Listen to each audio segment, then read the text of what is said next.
하루의 경제 주식 마무리 경주마가 새로운 한 주를 시작하겠습니다. 폭풍 같은 한 주를 보낸 국내 증시 서서히 낙폭을 회복하면서 폭락의 충격에서 벗어나고 있습니다. 오늘 코스피 외국인과 기관의 사자 속에 2600선 회복했고요. 코스닥 770선 회복했습니다. 수급의 회복과 또 주도주의 교체가 맞물리는 가운데 투심은 어느 곳을 향할 것인지 자, 오늘 월요일 경주마의 강력한 기술과 많은 이야기들을 토론해 보도록 하겠습니다. 안녕하십니까? 네, 안녕하세요. 네. 네. 오늘 경주마가 새로운 한 주를 시작하는 데 앞서서 또 새로운 분을 여러분들 앞에 소개해 드리려고 합니다. 우리 LS증권의 이승원 과장님이 경주마를 처음 찾아주셨습니다. 네, 우리 시청자분들께 간단하게 인사 부탁드릴게요. 네, 안녕하십니까. LS증권 이성원 과장입니다. 어느 정도 도움이 될지 모르겠지만 그 투자자 여러분들에게 좀 정확한 정보를 전달할 수 있도록 최선을 다해서 공부하고 노력하고 다시 찾아뵙도록 하겠습니다. 감사합니다. 네, 박수까지. 우리 이승원 과장님께서 아주 겸손하게 얼마나 도움이 될지 모르겠지만 이라는 단서를 달긴 하셨는데 저희가 방송 들어오기 전에 많은 이야기들을 나눴거든요. 이 인사이트가 장난이 아닙니다. 기대를 하셔도 좋을 것 같고요. 자, 오늘장 분석부터 해봐야죠. 일단 지수는 그래도 꾸역꾸역 올라가고 있습니다. 박현상 부장님. 네. 어쨌든 그래도 단계별로 회복은 해가고 있기는 한데 뭔가 좀 2% 부족한 것 같다. 그렇죠. 거래량도 조금 부족한 것 같고 뭔가 외국인도 사자로 돌아서긴 했는데 확실하게 매수 주체로 올라서지는 않는 것 같고 어떻게 보십니까? 일단 오늘 그냥 결론적으로 외국인 780억 샀거든요. 네. 그중에 하이닉스를 800억, 삼성전자를 350억 샀어요. 그런데 하이닉스 이렇게 급등이 나올 수 있는 거예요. 물론 선물 영향이라는 기타 심리적인 영향도 있긴 있지만은 네. 그만큼 매수가 너무 부재한 상황은 여전히 맞긴 맞습니다. 오늘 전체 거래소 시장 거래 대금이 7조 4천억 나왔고요. 코스닥이 6조 7천억 나왔어요. 이거는 코스닥 기준으로는 그전 우리가 급락 나오기 전 레벨로 다시 회귀를 한 거고 거래소는 새로운 거래대금 저가를 갱신하고 있는 거죠. 그렇기 때문에 우리가 기술적으로 봤을 때 바닥을 찍었다 하면 거래가 빵 나오면서 올랐을 때 우리가 바닥을 나왔다라 얘기를 하거든요. 그렇죠. 예, 그렇기 네. 때문에 기술 테크니컬 측면에서는 조금 남은 것 같고요. 물론 그게 이번 주에 있을 여러 매크로가 좀 해결이 돼야 외국인들이 세게 들어오긴 하겠죠. 그런데 지금 개인적으로 좀 말씀드리고 싶은 건 뭐냐면 오늘 삼성전자 하이닉스가 오르고요. 그러니까 아예 반도체가 오른 거고 그리고 2차 전지가 올랐거든요. 근데 제가 최근 한 2, 3년 동안 코로나 이후에 매매를 하면서 반도체랑 2차 전지 같이 오른 날이 약간의 분수령이 됐던 적이 굉장히 많습니다. 네. 하락에서 상방으로 바꾸는 우리가 기다리는. 왜냐면은 아시다시피 두 섹터가 우리 개인 투자자들이 가장 좋아하는 섹터예요. 그리고 우리 고객들 열어보면은 반도체 아니면 2차 전지 두 개밖에 없습니다. 솔직히 말씀드리면. 그래서 이 두 섹터가 살아나야 되는데 물론 종목별로 봤을 때 유의미하지 않은 종목들이 더 많습니다. 왜냐하면 조금 더 올라와야지 플러스가 난다라고 생각을 하시면 좋을 것 같아요. 어찌됐든 이 두 가지가 의미 있게 올랐고 그리고 최근에 많이 올랐었던 조선주 일부 조정. 근데 네. 조정이라고 표현할 그런 게 약간 쉰 거죠. 이평선을 크게 깼다거나 업황이 안 좋은 뉴스가 나온 건 전혀 아니고 일부 투자자들이 그래 조선 많이 올랐으니 내가 반도체로 가야지. 요 정도의 순환면 해볼 만 하거든요. 안 좋은 순환면 뭐냐면 그냥 깨버리고 가는 거예요. 2주 전처럼. 우리 근데 그렇게 좀 시장이 항상 좀 약간의 불협화음 그리고 생각보다 좀 강하게 그리고 굉장히 민감하게 반응할 때 그 이후에 급락이 나왔었거든요. 네. 그전에 저희가 2, 3주 전에 기억을 해보면 어땠습니까? 세론 이렇게 하면서 얼마나 하드하게 세론이 나왔습니까? 그리고 그 전에 기억을 해보시면 또 기관 투자가들이 예를 들어서 밸류를 바꿀 때 아이트 크게 부러뜨리고 여러 가지 효과들이 있어서 여러 가지 좀 불협화음들이 있었는데 결국 이렇게 하락을 나왔거든요. 어찌됐든 오늘 이렇게 시장이 오른 거예요. 또 이렇게 와서 또 이렇게 얘기한다 하실 수도 있긴 있는데 일단은 이 두 섹터가 올랐다는 점에서는 굉장히 긍정적이고 아까 말씀드린 대로 아쉬웠던 점은 거래 대금이 부재하고요. 그리고 현재 보니까는 아직까지 시장이 돌았다라는 게 터닝을 했다라고 생각을 해서 적극적으로 임하시는 투자자분들이 제 기준에는 별로 없더라고요. 별로 없었습니다. 그래요? 예.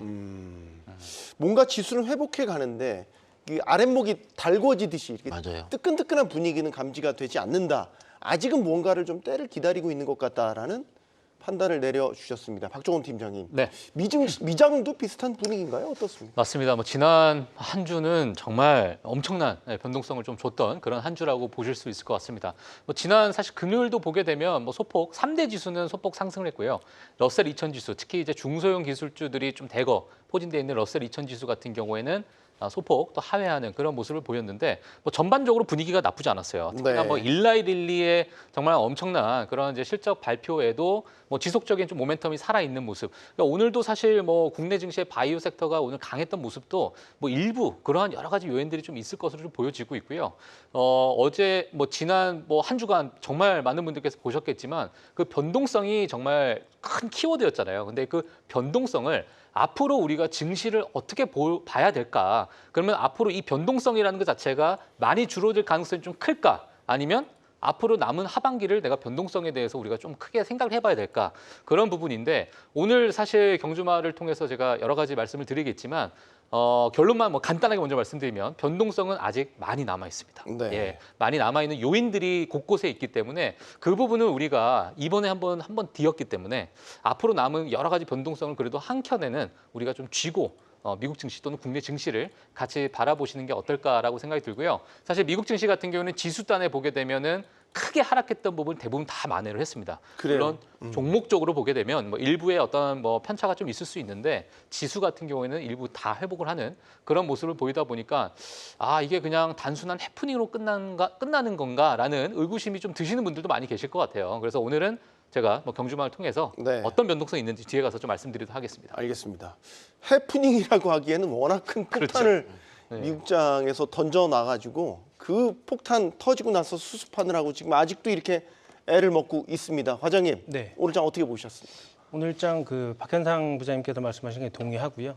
그러니까 저희 거래가 많이 될 때는 거의 자기 자본으로 하는 투자도 있지만 네. 레버리지를 많이 써서 하는 투자자분들도 되게 많으시거든요.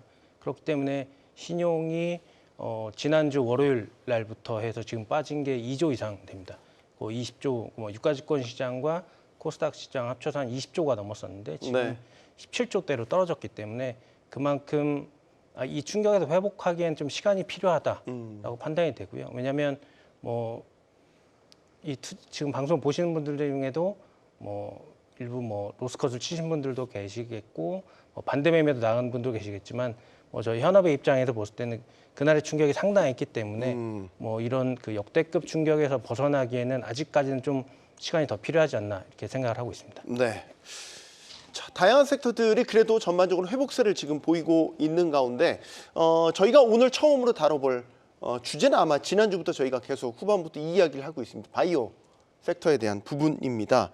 좀 폭락 장세에서도 그나마 좀 주가에 있어서는 방어를 해냈고 폭락 이후 회복세에서는 또 빠른 반등을 보여주는 이런 모습들을 나타냈거든요.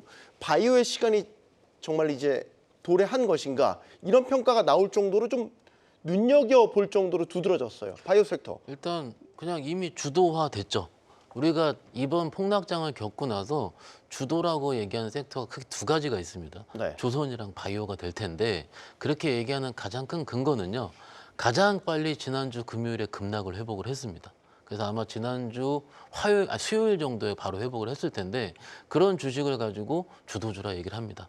그리고 시장에서 급락 나올 때 가장 빨리 그리고 기간 외국에 살 수 있는 주식도 역시 그것이 메이저가 매수하는 주식이라 얘기를 하고요. 그런 의미의 기저에는 실적이라든지 기타 모멘텀이 다 들어가 있겠죠. 조선은 나중에 말씀드리긴 하고요. 바이오 같은 경우 아시다시피 고금리 기간 동안에 아시다시피 피해를 받았던 섹터에서 가장 먼저 반등이 나온다. 이런 부분은 가장 부분인데 네. 우리 팀장님께 얘기하신 것처럼 일라일리 실적 발표부터 시작을 해가지고 미국 바이오테크가 워낙 좋습니다. 그리고 삼성 바이오로직스를 좀 말씀드리고 싶은데 삼성 바이오로직스가 한 2, 3주 됐나요? 실적을 워낙 좋게 발표를 했어요. 또. 네. 그러니까 미국의 생물보안법 수혜가 어떻게 될 것인가라고 시장에서 많은 부분 찾고 있는데 거기 가장 크게 되는 거는 우리가 위탁 생산하는 삼성바이오로직스가 되지 않을까라고 생각을 하고 있지만 왜 안 샀나요? 무거웠으니까요. 삼성바이오로직스는 항상 8, 90에서 왔다 갔다 하는 주식이었는데 거기서 강하게 실적이 나온 거예요. 근데 계속 가고 있었죠. 기본적으로 그 섹터가 계속 가려면은 대장주, 크게 대형주 단에서 크게 워킹을 해줘야 됩니다. 삼성바이오로직스가 실적 서프라, 어닝 서프라이 나오면서 그 생물보안법 수혜까지 당위성을 얻은 거죠. 당위성 얻어서 꾸준히 가고 있으니까는 원래 기존의 대장주였던 뭐 알테오젠이라든지 기타 이런 종목들도 계속 같이 가고 있는 상황이고요. 큰 대장 거래소에서 삼성바이오로스, 코스닥에서 알테오젠 두 개가 가고 있으니까는 다른 종목들도 매매를 하는 겁니다. 특히 오늘 입장에서는 보시면 아시다시피 중소형주, 우리가 옛날에 한 5년 전에 생각을 했었던 정말로 작은 중소형 제약주들 많이 있거든요. 네. 그런 제약주 막 오르더라고요. 그러니까는 어느 정도는 확산에 대한 거 나오고 있는데 여기 또 드리고 싶은 말씀은 뭐냐면 이게 작은 제약주들은 답답해요. 죄송합니다. 변동성이 너무 커요. 네. 큰 제약주는 또 답답한 거고. 그러니까 여기 선택을 나는 제약바이오를 하고 싶은데 좀 센 걸 하고 싶다 했는데 너무 작은 거는 이쯤에서 제 매매 지금 꽤 많이 해오고 있는데 꼭 요 정도 시즌에서 물리게 돼요. 딱 이렇게 지금 분위기 좋네. 분위기 좋네 하고 작은 들어갈까? 거에서 했는데. 옛날에 요거 올라가면 상한가 이렇게 됐을 때 지금 오늘 그런 모습들이 좀 약간 제가 보기엔 나오거든요. 며칠은 더 갈 겁니다. 가긴 가는데 끝난다 이러면 절대 드리는 게 아닌데 오늘 조금 시장에서 흥분되는 모습이 좀 보여서 제 개인적으로는. 그러면 우린 역으로 이제 진정하자. 근데 진정. 보유자들은 한 번 더 흥분할 때까지 기다려야죠. 그런데 뭔가 신규로서 미리 올라 있는 거, 삼성바이오로스 밑에서 엄청나게 올라와 있고, 그러니까 하지 말자라는 말씀이 아니고 주도화 됐는데 어떤 위치에 있는 게 내가 마음에 편한 거를 결정하자는 거예요. 네. 과장님. 예, 그 선별하는 게 제일 중요하다고 생각합니다. 지금도 말씀하신 것 그러니까 같이 지금도 이제 무거운 대형주, 예, 네, 변동성 있는 소형주. 무거운 선별. 대형주 중에서도 선별할 필요가 있고요. 네. 그 작은 소형주 중에서도 선별할 필요가 있는 것 같습니다. 왜냐하면 지금 바이오가 가는 이유 중에 하나가 예전과 다르게 숫자로 보여지고 있거든요. 예전에는 그냥 바이오가 꿈만 먹고 사는 주식이었다면 지금 알테오젠, 뭐 리가켄 바이오, 에이프릴 바이오 등 그 라이센스 아웃을 해서 실질적으로 흑자를 보여주고 있기 때문에 시총에 구분 없이 물론 편안하게 들고 가고 싶으시다고 하면 뭐 삼성바이오로직스, 셀트리온 이런 게 나으실 거고 네. 아니면 뭐 실적과 모멘텀을 겸비하고 싶다 그러면 기술 이전을 했거나 아니면 기술 이전에 임박해 있거나 그런 회사를 잘 찾으시면 좀 투자에 도움이 되시지 않을까 생각하고 있습니다. 미국 바이오 섹터도 강해요. 예, 맞습니다. 주목 많이 받고 있어요. 예, 지금 뭐 사실 지금 뭐 실적 발표 기간이다 보니까 네. 지금 실적 발표 기간에 가장 이슈가 됐던 부분이 사실 노보노 디스크였었어요. 처음에. 네. 예, 노보노 디스크였는데 생각보다 그 가이던스가 좀 실망스럽게 나오다 보니까 좀 큰 폭의 하락을 했었습니다. 네. 노보노 디스크는.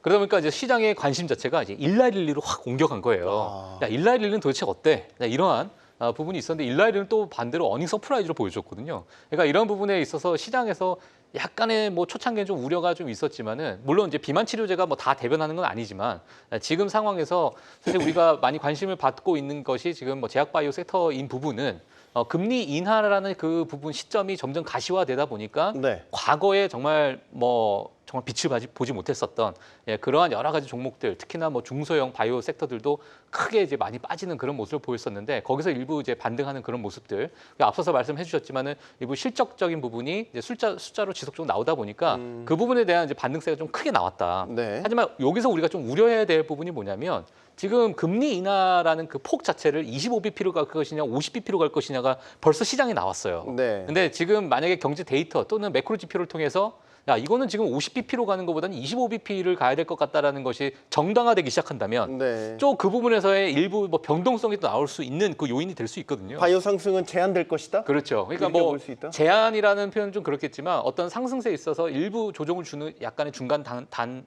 중간 단계가 좀 있을 수 있다라는 부분을 좀 말씀을 드리고 싶고 그러다 보니까 지금 물론 뭐 카말라 해리스의 공약 전체 중에 뭐 메디케어에 관련된 그런 공약도 지금 시장에서 많이 나오고 있다 보니까 이 부분이 또 일부에 모멘텀을 좀 작용하고 있는 부분도 있습니다. 그러니까 여러 가지 요인이 지금 바이오 섹터에 조금씩 몰리고 있는 상황이다라고 보시면 될 것 같습니다. 네. 카말라 해리스 그래가지고 제가 순간 못 알아들었어요. 발음이 상당히 이제 원어민에 가깝다 보니까 본토 바로. 제가 순간 당해. 잉글리시로 좀 순화해서 알겠어요. 부탁을 드리겠습니다. 대형주와 중소형주를 좀 나눠서 그러면 좀 얘기를 해봤으면 좋겠어요. 아까 이제 박 부장님 네. 대형주라고 하면 우리가 이제 뭐 삼성바이오로직스와 셀트리온 이야기를 하는데 삼바 같은 경우는 뭐 실적 뭐 잘 나왔고 셀트리온 같은 경우도 지난주에 실적 사상 분기 최대 실적 내놨죠. 근데 셀트리온 또 합병 이슈가 있고 어떻게 상관관계를 따져봐야 되겠습니까? 일단 최근 나온 이슈가 그 주주분들께서 셀트리온 제약과 셀트리온의 합병 비율 때문에 약간의 좀 잡음이 좀 있는 것 같습니다. 그래서 그거 부분이 좀 최근에 논의가 되는 것으로 알고 있는데 이게 그 기전에 셀트리온 헬스케어랑도 합병을 할 때도 그랬고요. 이게 그 셀트리온 측에서 어느 정도는 주주의 의견을 많이 반영을 한 걸로 제가 알고 있습니다. 네. 그래서 조만간에 이런 부분은 좀 어느 정도는 해결되지 않나라고 조심스럽게 추측을 하고 있고요. 이게 합병을 하게 되면 얼만큼 주가가 오를 것이냐 이 문제예요. 그런데 과거에 셀트리온과 셀트리온 제약이 합병을 했죠. 합병을 했을 때 어떤 식으로 좀 됐냐면은 기본적으로 셀트리온 제약 같은 경우는 셀트리온을 통해서 원가를 셀트리온 매입을 해오는 구조죠. 네. 유럽에다가 판매를 하는 구조가 있는데 이게 마진이 낮은 기존의 마진이 낮았기 때문에 만약 합병을 하게 되면 원가율이 개선되는 효과가 나오고 있습니다. 그것 때문에 최근에 주가도 그렇게 나쁘지는 않은 것 같은데 이게 합병하게 되면 여러 가지 부분에서는 당연히 좋아지게 될 겁니다. 왜냐하면 쓸데없는 돈이 아마 안 나갈 거예요.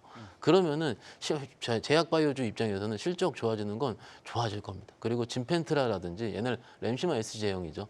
이런 부분 자체도 기존 PBM에 등락을 했기 때문에 제가 보기에는 나빠 보이진 않는다. 그런데 좀 이렇게 말씀드리고 싶어요. 저희가 그 셀트리온을 봤을 때의 느낌은 뭐냐면은 좀 좋은 실적주가 되거든요. 그래서 과거에 우리가 알고 있었던 제약바이오의 폭발적인 상승보다는 꾸준하게 우상에 향하는 실적주가 될 확률이 높습니다. 그래서 네. 주가가 복원을 할 때는 약간의 이런 식 실적 부분 베이스가 돼서 확인할 확률이 높다라고 말씀드리고 싶습니다. 근데 셀트리온 같은 경우는 뭐 예를 들면 소액주주연대 같은 곳에서는 합병에 대해서 되게 부정적인 의견들을 계속 피력하고 그럴 수밖에 없는 있잖아요. 게 합병 비율도 그렇고. 예, 그러면 셀트리온 기존 주주들 입장에서는 이제 자기들이 가지고 있는 주식 가치가 희석되기 때문에 그렇겠죠. 당연히 저 같아도 뭐 제가 셀트리온 주주라도 반대할 것인데 요거는 이제 뭐 셀트리온 회사 측에서 어느 정도 주주들과 좀 협상을 통해서 풀어야 될 문제가 아닌가.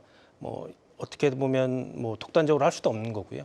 뭐 자본시장법이나 이런 걸 다 고려해가지고 뭐 셀트리온이나 뭐 셀트리온 주주 측, 주주연대 측, 셀트리온 제약 해가지고 서로 뭐 적정하게 합의점을 찾지 않을까 이렇게 생각을 하고 있습니다. 삼성바이오 같은 경우는 지금 호재 일색이라고 봐도 돼요. 그러니까 지금 생물보안법 미국 같은 경우 아직 예. 의회 지금 진행 중이죠. 이 입법이 다 통과가 된 건 아닙니다. 네. 어쨌든 생물보안법에 대한 수혜도 기대가 되는 건 맞고 네. 실적도 잘 나왔고 예. 캐파도 계속해서 증설이 되고 있고 예. 이런 것들이 이제 삼박자를 갖춰가는 이런 가운데 네. 문제는 이제 주가가 여전히 좀 무겁다라는 거죠. 네. 그러니까 97만 원 이번에 보니까 97만 원까지 이제 주가가 다시 올라갔다가 이틀 연속 좀 조정을 받았다는 말이죠. 네네. 쌈바는 어떻게 전망? 방금 말씀해주신 생물보안법이 제일 큰 것 같습니다. 아무래도 지금 뭐 미국도 대선 시즌이긴 하지만 생물보안법의 입장에서는 공화당이나 민주당이 거의 동일하거든요.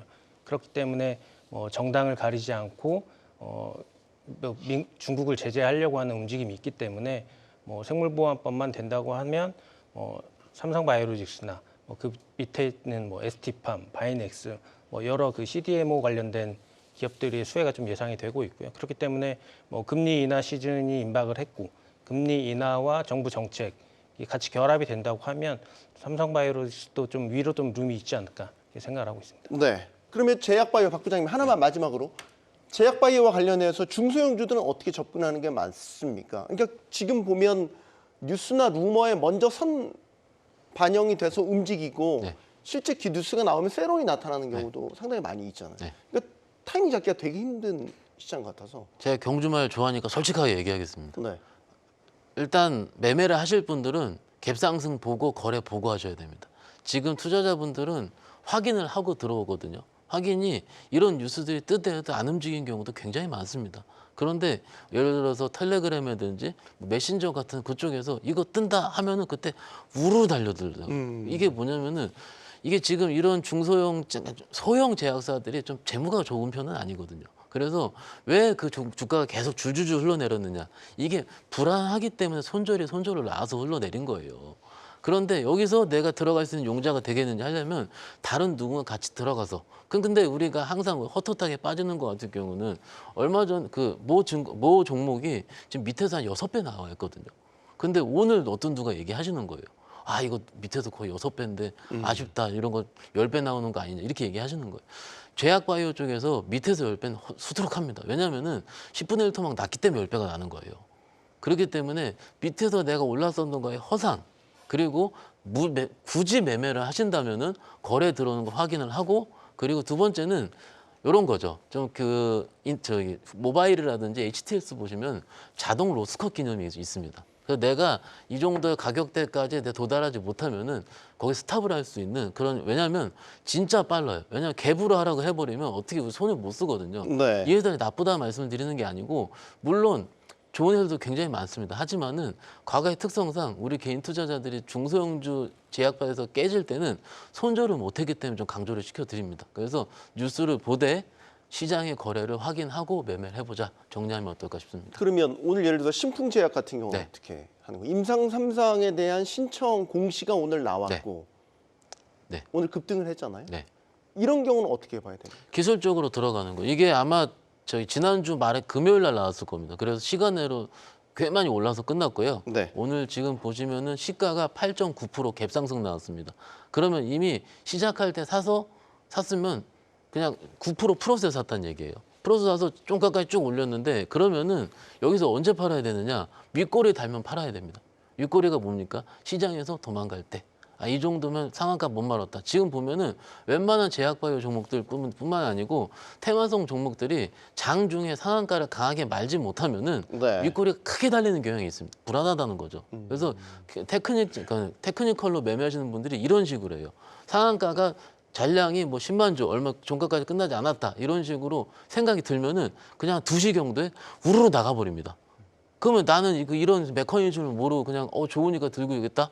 그러면은 오늘 내가 9%에 샀는데 플러스 3%에 끝나치세요. 그럼 내가 장중에 거의 20% 수익 났다가 마이너스 6%에 끝나는 거예요. 이런 변동성이 제가 무섭다는 겁니다.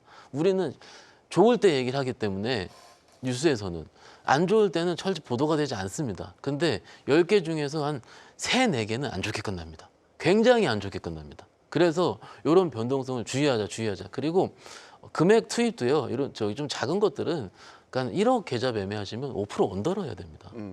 그리고 내가 언제든지 손절을 할 수 있는, 내가 나올 수 있는. 근데 큰 금액을 들어가면 이런 종목들 거래 마르면은요 어떻게 되는지 아세요? 내가 한 300만 원 팔 때 호가 2개 낮춰야 됩니다. 그럼 거래가 들어오지도 않는 상황에 내가 호가를 낮춰서 팔아야 된다? 그렇죠. 이거 정말 이거 한 3일 거래 들어온 거지 그 전에 차트 보세요. 이거 진짜 거래 하나도 없어요. 못 팔아요.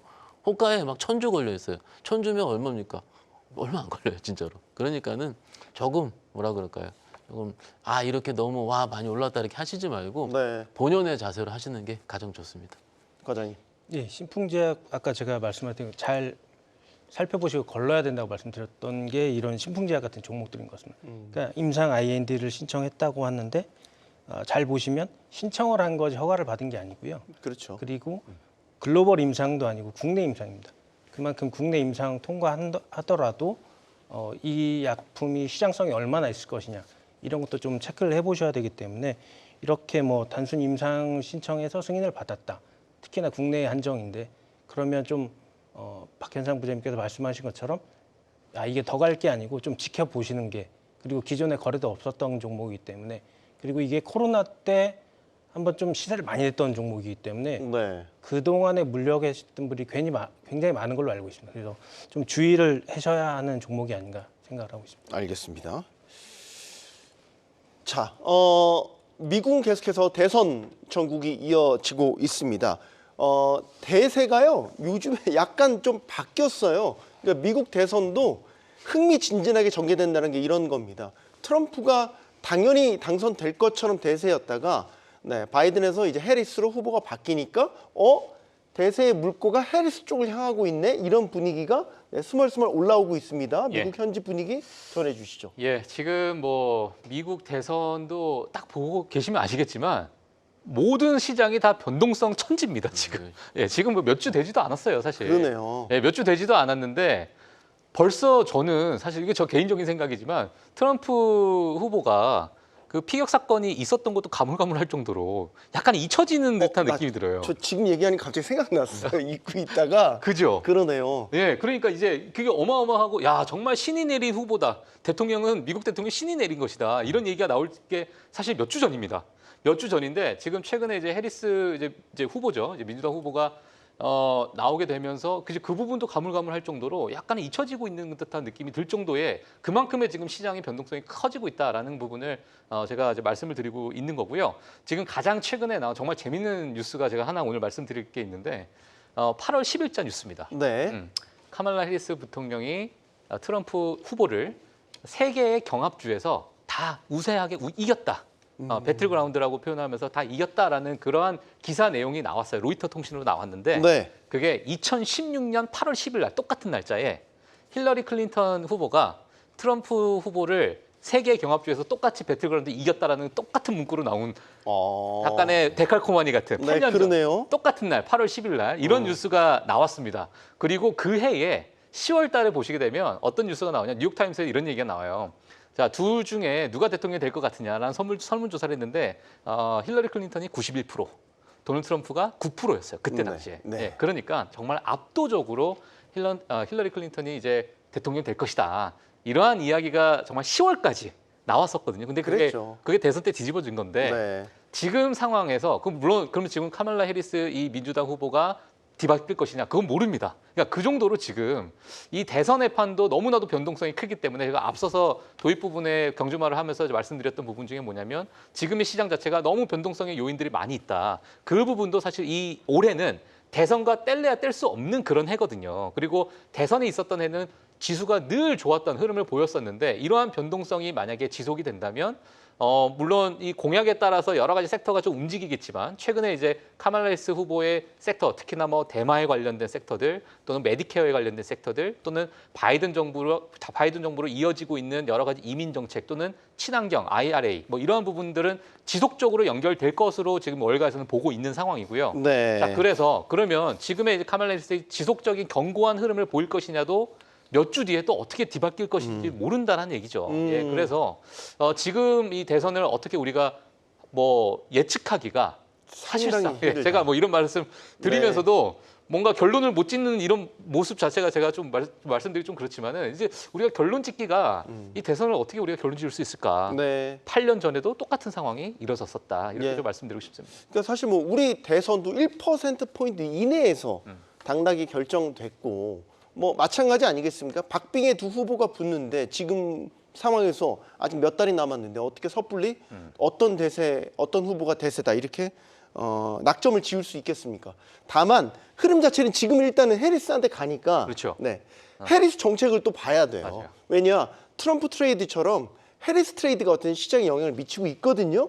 해리스 주요 정책들 뭐가 있어요? 네, 그래서 오늘 사실 그 부분에 대해서 제가 좀 말씀을 드리려고 하는데 일단 카말라 해리스 부통령 같은 경우에는 친 빅테크라고 보시면 될 것 같아요. 왜냐하면 제부가 우버의 CIO예요.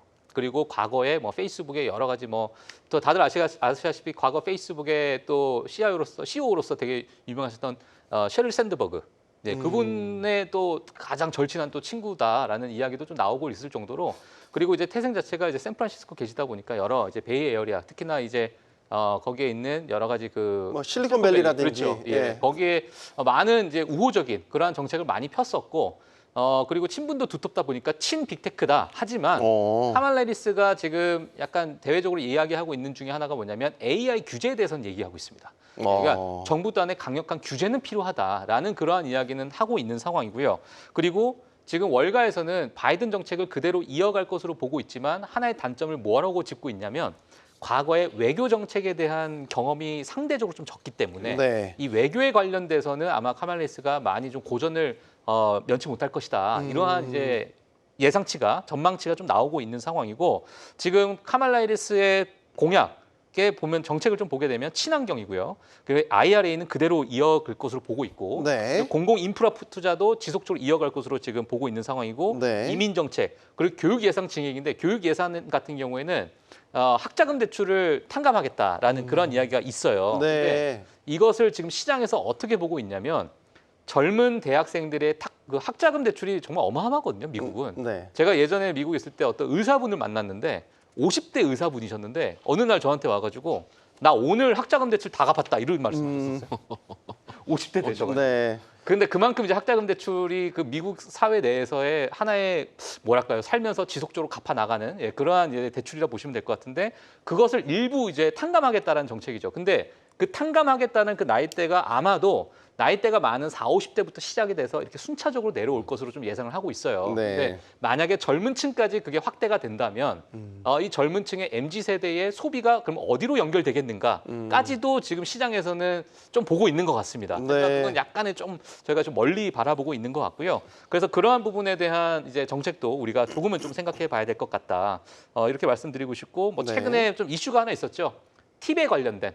미국은 또 사실 많은 서비스 직종에 계신 분들은 팁을 많이 받잖아요. 네. 근데 이 팁에 대한 세금을 면제해주겠다라는 부분이 나오다 보니까 트럼프에서는 또 내 공약을 지금 뺏어갔다. 네, 이렇게 또 얘기할 정도로 뭐 여러 가지 지금 쟁점적인 부분이 많이 있다 보니까 네. 이 부분을 우리가 같이 좀 지켜보시면 좋을 것 같습니다. 굉장히 흥미로운 관전 포인트들이 많이 있네요. 예를 들면 팁이라든지 학자금에 대한 부분은 사실 한 단계 더 나아가 보면 소비를 진작시킬 수 있는 그렇죠. 뭐 그런 정책이라고도 연결이 될 수 있고 물론 1차적으로는 표를 가늠하는 여러 가지 이제 방향성이 될 수 있겠죠.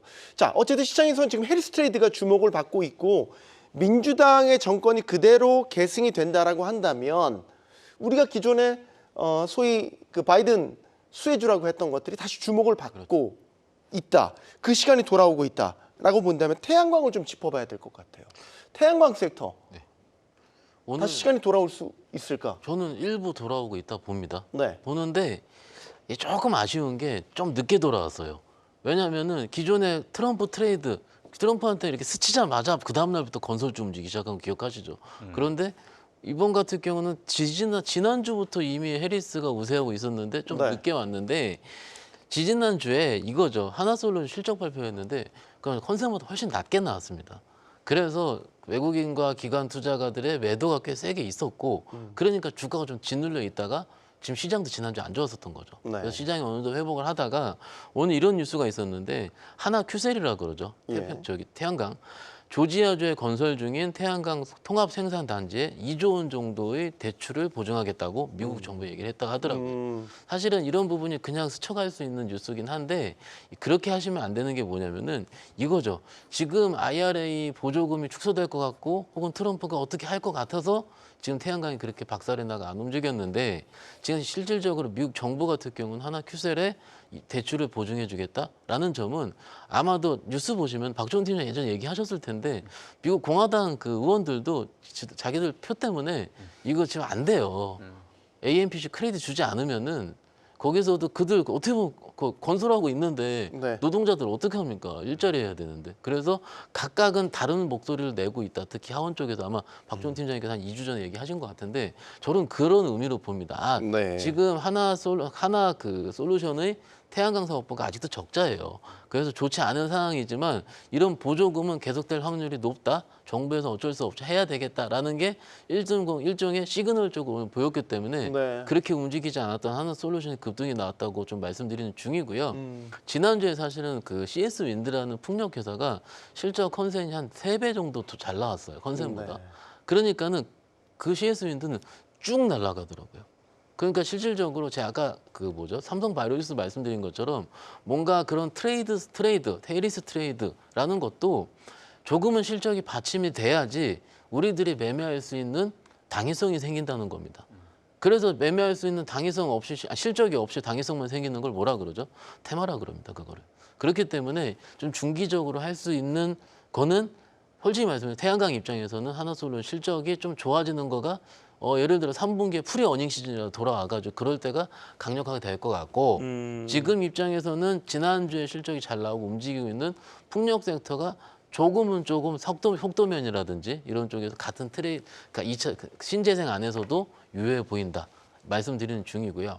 조금 말씀 좀 드릴게요. 그러면 위치상으로 봤을 때 어디가 제일 유리하냐? 저는 2차 전지가 제일 유리하다 생각합니다. 왜냐하면 악재 다 받았잖아요. 어떻게 보면 이쪽 2차 전지 같은 경우도 신재생 섹터긴 한데 그 안에서도 뭐 이번에 청라, 뭐 저도 청라 살긴 하지만 청라부터 시작을 해서 악재 나올 건 다 나왔거든요. 그러니까 이게 뭐 지금 사야 된다 이런 말 드리는 게 아니고요. 뭔가 악재 노출도라든지 실적 발표도 웬만한 기업 다 했잖아요. 같은 이런 신재생 안에서도 내가 가진 섹터 혹은 내가 어떤, 왜냐하면 이게 섹터를 고려해야 되는 게 내가 중기로 볼지 단기로 볼지가 보여야 되거든요. 그래야지 뭘 고를 수 있으니까는 뭐 이런 개념으로 복합적으로 생각을 해보시면 어떨까 싶습니다. 네, 태양광, 풍력, 2차 전지 섹터까지 정책 수혜주와 함께 실적까지 맞물린 이런 부분들을 종합적으로 좀 짚어주셨고, 특히 마지막 부분이 눈에 띄는 악재에 대한 노출도. 그러니까 2차 전지는 악재 부분이 다 이미 드러났고 소화를 시켰다. 그런 섹터로 좀 보고 계셨습니다. 그럼 해리스 트레이드 중에서 또 눈에 띄는 게 뭐냐? AI 의료주가 아닌가 싶어요, 과장님. 네, 맞습니다. AI 의료주는 실적으로 아직 뭔가를 보여준 적은 예, 없어요. 맞습니다. 그래서 좀 추천드리거나 이제 좀 보라고 권유해드리기 좀 애매한 부분이 있는데요. 뭐 의료 바이오 같은 경우에는 신약을 개발한다고 하면 뭐 승인이 나고 나면 기술 수출을 하거나 뭐 승인이 나면 바로 실적에 꽂히는 순간 속도가 빠른 거지만 이 의료 AI 같은 경우에는 그냥 어떻게 보면 그 밑단에 있는 진단을 하는 업체들이기 때문에 네. 물론 뭐 건보 재정이랑도 다 엮여 있고 뭐 그런 상황도 있지만 제가 봤을 때 지금 의료 A가 가는 거는 지금 뭐 반도체가 가면 반도체 장비 소재가 움직이듯이 제약 바이오 회사들이 실적이 좋고 주가가 잘 가기 때문에 네. 그 밑에 단에 열려 있는 그 의료 A가 좀 수혜를 받는 게 아닌가 싶습니다. 이게 이런 종목들에 투자하기에는 조금 이른 게 아닌가 싶고요. 일단 실적을 좀 확인하시고 가시는 것도 좀 늦지 않을까 이렇게 싶습니다. 알겠습니다. 조금 보수적인 의견을 주셨습니다. 자, 다음 이슈로 또 넘어가 볼까요? 오늘 시장에서 반도체주 전반적으로 괜찮았거든요. 근데 미국 상황은 조금 다른 것 같아요. 미국 반도체의 자존심, PC 시대의 제왕, 인텔의 그 충격적인 실적과 함께 예. 인텔이 정말 이대로 나락으로 갈 것이냐. 여기에 대한 많은 의견들이 지금 분분한 상황이에요. 예. 지금 분위기가 어때요? 미국에서? 뭐 거의 사면 초과 난리가 났죠. 대만은 쉽게 죽지 않는다고 하는데 지금 대마가 죽을 것 같아요. 죽은 것 같은데요? 네. 아, 벌써 죽었어요? 예, 농담이고요. 네. 사실 인텔 보시는 분들 모르겠어요. 지금 뭐 사실 너무나도 주가가 많이 빠졌기 때문에 네. 뭐 정말 대마불사다라는 이야기가 무색하게도 주가가 좀 좋지 않은 그런 모습입니다. 사실 지난 CPU 시장을 좀 보게 되면 그래도 인텔의 점유율이 높은 상황인 건 맞지만 그러니까 작년 2분기와 올해 2분기의 점유율을 좀 보게 되면 작년 2분기 같은 경우에는 인텔의 CPU 시장의 79% 정도가 이제 인텔이 좀 차지하고 있었습니다. 네. 그리고 AMD가 21%였어요. 근데 지금 그 부분이 인텔 같은 경우에는 올해 들어가지고 74%로 떨어지고 있고 AMD가 상대적으로 또 올라가고 있는 26%까지 올라가는 그런 모습을 보이고 있는데 이 기울기 자체가 많이 좀 가파라지고 있는 거예요. 그러니까 이 AMD 입장에서는 빠르게 점유율을 확보해 나가고 있는 상황이고 네. 소비자들 사이에서 라이젠에 대한 이러한 뭐 여러 가지 좋은 호평이 지속적으로 나오다 보니까 가격적인 부분도 경쟁력에서 뭐 AMD가 앞서는 그런 모습을 또 보이고 있고 자 그러다 보니까 여러 가지 시장 점유율을 빼앗기고 있는 부분 그러니까 CPU 시장이 무너지면 사실 인텔 같은 경우에는 물론 뭐 좀 힘들거든요. 물론 지금 최근에 파운드리에 대해서 많은 투자를 하고 있고 국가 차원에서도 많은 뭐 12조 원에 가까운 그러한 투자를 하겠다라는 이야기가 나오고 있지만 지금의 그 시장 내에서의 어떤 점유율이나 지금 돌아가고 있는 상황 자체가 아직까지 이거 정말 투자를 해야 될까 말까 하는 그런 바이든 정부의 그런 이야기까지도 나오고 있는 상황이다 보니까요. 네. 이 부분이 정말 뭐 인텔에 있어서는 뭐 지속적인 그 주가 하락의 원인이 좀 되고 있다. 자 이렇게 좀 보고 있습니다. 제가 정말 재밌는 이야기를 제가 기사에서 좀 따왔는데 네. 과거 이제 TSMC R&D 이사가 이런 얘기를 했어요. 인텔의 문화는 고객에 대한 서비스 정신이 중요한 파운드리에 전혀 맞지 않는다.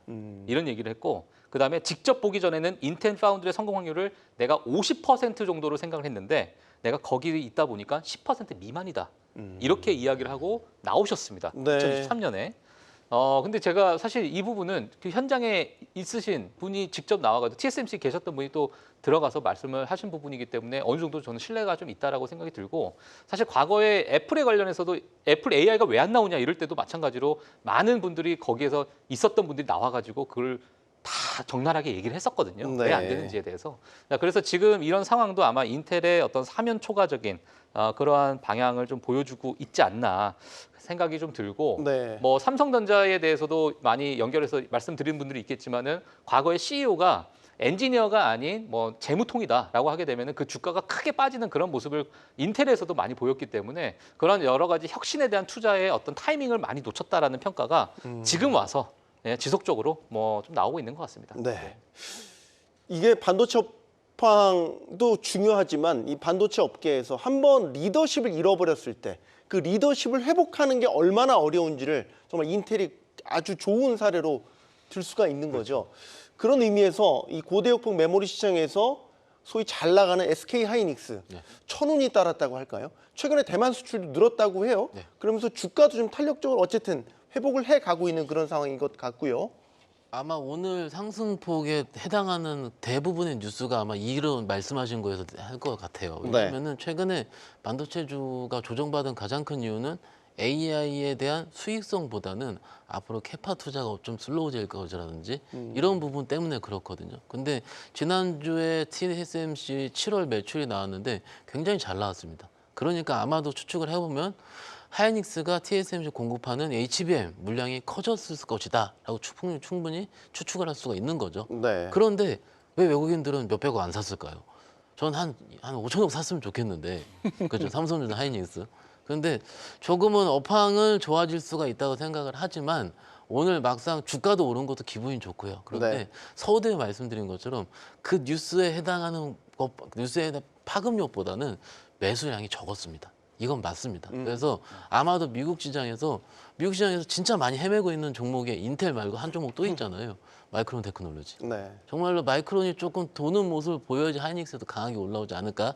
혹은 삼성전자도 마찬가지고요. 그런 좀 생각을 해봤고요. 대부분 얘기 안 하시죠. 28일 날 그 엔비디아 실적 발표를 좀 보는데 잘 나올 것 같긴 합니다. 그런데 일단 그 시간까지 지금 8월 12일이니까는요. 그래도 한 2, 3주 정도 남았지 않습니까? 네. 시장은 조금 뭐라 그럴까요? 지금 변동성 구간에 반도체는 들어와 있지 않나 추측하고 있습니다. 또 한 번 이 선택의 기로의 시간이 오고 있는 거 아니에요? 엔비디아 실적. 어쨌든 AI에 대한 죄송합니다. 성장성이 한풀 꺾였다라고 지금 판단이 됐고 예. 이에 따라 시장이 부침을 겪었고 자 그러면 진짜 한번 숫자로 확인해 보자. 그게 바로 엔비디아 실적 아닙니까? 예, 맞습니다. 그래서 지금 박현상 부장님 말씀하신 대로 주가가 못 오르고 거래량이 없는 이유가 그건 같습니다. 일단 주요 빅테크들 실적이 다 나온 상황이고 안 좋게 나온 회사도 있고 좋게 나온 회사도 있고 근데 마지막으로 그 국내 반도체 시장의 가장 중요한 바로미터인 엔비디아가 다음 거의 8월 말쯤 28일 날 실적 발표를 앞두고 있기 때문에 지금처럼 아직까지 지난주의 여파가 다 사라지지 않는 상황에서 성급한 매수가 오히려 독이 될 수도 있다고 생각하시는 분들이 많기 때문에 네. 지금은 뭐 이번 주에 뭐 CPI도 발표돼 있고 뭐 다음 주에 뭐 잭슨홀 미팅도 있고 뭐 여러 가지 이벤트가 많이 앞둔 상황에서 서로 좀 많이 조심하고 있는 상황이 아닌가 이렇게 생각을 하고 있습니다. 네. 자, 반도체도 옥석을 분명히 가려야 될 시점인 것 같고 자, 이제 이번 주의 관전 포인트들을 한번 짚어보려고 해요. 어쨌든 지난주 저희가 정말 폭풍 같은 한 주를 보냈지 않습니까? 가까스로 지금 상처를 회복해 가고 있는데 이번 주에도 역시 불가피하게 미국장의 움직임에 따라서 우리도 동조화될 가능성이 커 보인단 말이죠. 네. 그럼 미국의 이번 주에 뭐가 나오냐? 뭐가 예정돼 있습니까? 네, 일단 지금 가장 우리 화두에 투자자분들께서 머릿속에 떠오르는 것은 경기 침체가 오냐 안 오냐가 있을 것 같아요. 그거에 따른 변동성은 뭐 추가적으로 일어나는 것인데 그럼 경기 침체를 우리가 무엇을 보고 우리가 알 수 있을까라고 했을 때 이번 주에 나오는 실적 발표가 일단 첫 번째 월마트와 홈디폿의 기업의 실적 발표가 나옵니다. 근데 월마트는 미국의 대표적인 그 소비재 기업이고 또 유통 기업이기 때문에 미국 사람들이 어떤 소비를 지금 이뤄내고 있는가에 대한 가이던스가 분명히 나올 거예요. 경기 민감주죠. 그렇죠. 예. 예. 그러다 보니까 그럼 미국의 소비에 관련해서도 최근 사실 맥도날드 실적 발표했어요. 맥도날드 CEO가 사람들이 다 집에서 밥을 먹는다. 그러다 보니까 5달러 콤보 밀을 내놓고 있는 상황이잖아요. 네. 디아지오 CFO가 얘기를 했습니다. 실적 발표가 나왔는데 나는 지금의 이 소비 둔화가 어떻게 해결해야 될지 모르겠다라는 얘기를 했습니다. 실질적으로. 자, 그러다 보니까 지금의 이 여러 기업들의 오너들 또는 임원진들이 이 소비 둔화에 대해서 어떻게 봐야 될지가 아마 이번 주 관전 포인트고 거기에 따른 또 소비자 물가 지표 CPI가 발표가 있는데 사실 이번에 만약에 인플레이션 수치가 어느 정도 좀 마일드하게 내려가는 것이 가장 이상적인 시나리오라고 보여지고요. 만약에 인플레이션 수치가 급격하게 떨어지는 것도 오히려 시장에서 독이 될 수 있습니다. 예, 경기 위축을 또 나타낼 수 있는 우려를 또 낳을 수 있기 때문에 네. 물론 그런 부분은 뭐 또 가급적이면은 좀 빠른 뭐 긴급 금리 인하 이야기 또 나올 수도 있겠죠. 하지만은 지금의 그 CPI가 어느 정도 완만한 어떤 기울기의 그런 하락세를 보이는 것이 가장 시장에는 이상적인 그러한 흐름이 될 것 같고요. 그런 여러 가지 시나리오를 투자자분들께서도 시청자분들께서도 아마 같이 생각해 주시면 좀 좋을 것 같고요. 거기 플러스 또 제조업 지수가 또 나오기 때문에 네. 사실 지금은 우리 시장에서 사실 야 매크로 지표를 우리가 의존할 필요가 있을까라고 볼 수 있겠지만 지금 8월 달에 FOMC가 없어요. 그리고 네. 잭슨홀 미팅이 있지만 FOMC가 없다 보니까 시장에서는 매크로 지표에 의존할 수밖에 없는 경기 데이터를 볼 수밖에 없는 상황이고 지금 뭐 파월 의장도 마찬가지로 조금은 데이터에 더 확신한 데이터에 의존하는 그러한 우리 정책을 피겠다라는 얘기를 정말 앵무새처럼 얘기하고 있기 때문에 이번 주에 있는 경기 데이터 CPI 같은 경우에 또 제조업을 우리가 조금 눈여겨보시면 좋을 것 같습니다. 이게 예전에는 이런 경기 관련된 지표가 안 좋게 나오면 금리 인하에 대한 시그널로 해석을 해서 배드뉴스가 굿뉴스가 되는 시대였는데 지금 분위기가 다 바뀌었잖아요. CPI가 아까 박종훈 팀장 얘기한 대로 너무 떨어져도 문제인 거고 그렇다고 해서 올라도 안 되는 거고 그렇죠.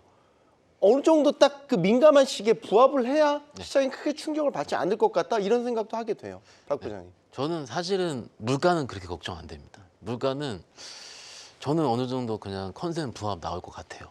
그런데 뭐가 걱정이죠? 그 다음 날 나오는 산업 생산, 소매 판매. 그렇죠. 소매 판매 지표가 있죠. 네. 그러니까는 실질적으로 소비를 어떻게 될지, 산업이 어떻게 될지를 하는 지표가 그리고 그날 뭐가 나오냐면 주간 실업 수당 청구서 또 나옵니다. 네. 지난주 목요일에 기억해 보면 솔직히 그거 위클리 데이터거든요. 이렇게 민감하게 반응하지는 않았는데 맞아요. 제가 쓸 때 위클리 데이터는 빼고 써요. 진짜로. 아예 자료 넣지도 않는데 이번 주부터 넣기 시작을 했어요.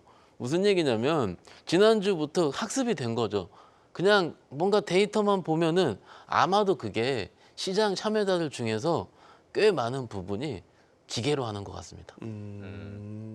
매크로 어느 조건이 작동을 하면 뭔가 이제 작동을 할 수 있는 뭔가 로직이 있는 거.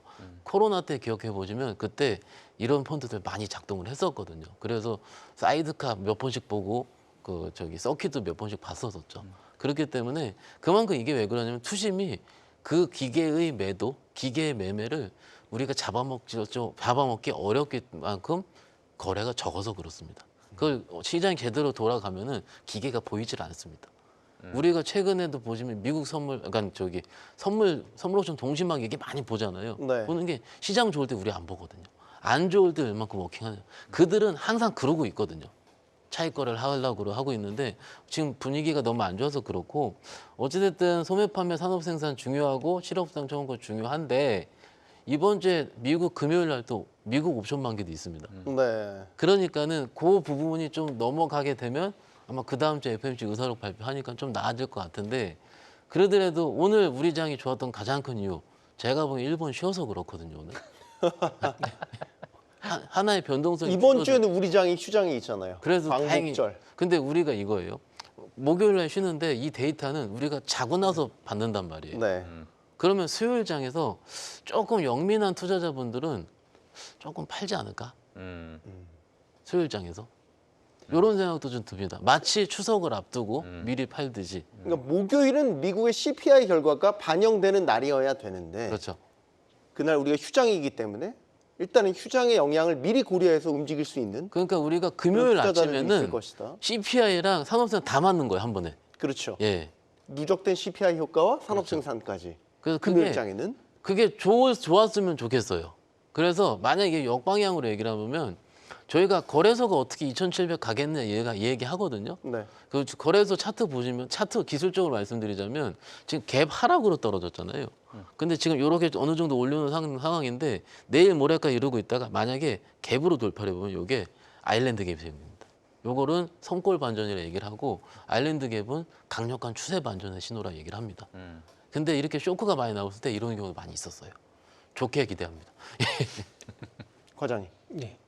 물가는 별로 그렇게 중요한 것 같지 않습니다. 두 분 다 공통된 예, 생각. 추세적으로 계속해서 물가는 저만 내려왔기 민감하게 때문에 생각했군요. 약간 물가보다는 민망하긴 하지만. 예, 네.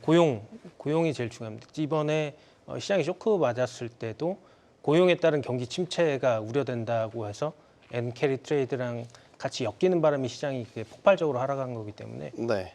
지금 봐야 될 거는 뭐 CPI도 나오고 PPI도 있지만 아무래도 고용이 어떻게 나오느냐가 시장의 방향성을 결정하는데 가장 중요한 지표가 아닐까 생각을 하고 있습니다. 네. 주간 실업수당 청구. 참, 이게 언제부터 우리한테 주요 이 고려해야 되는 지표가 됐나? 그만큼 고용에 지금 민감하게 시장이 반응하고 있다는 얘기가 되겠죠. 이번 주에 관전 포인트 다시 한번 정리해 보겠습니다. 경기 침체에 대한 판단, 또 금리의 방향에 대한 시장의 컨센서스. 이 정도가 될 것 같습니다. 이를 가늠할 최신 물가 지표, 소비 지표 발표되는 것, 고용 지표까지요. 놓치지 마시기 바랍니다. 경주마였습니다.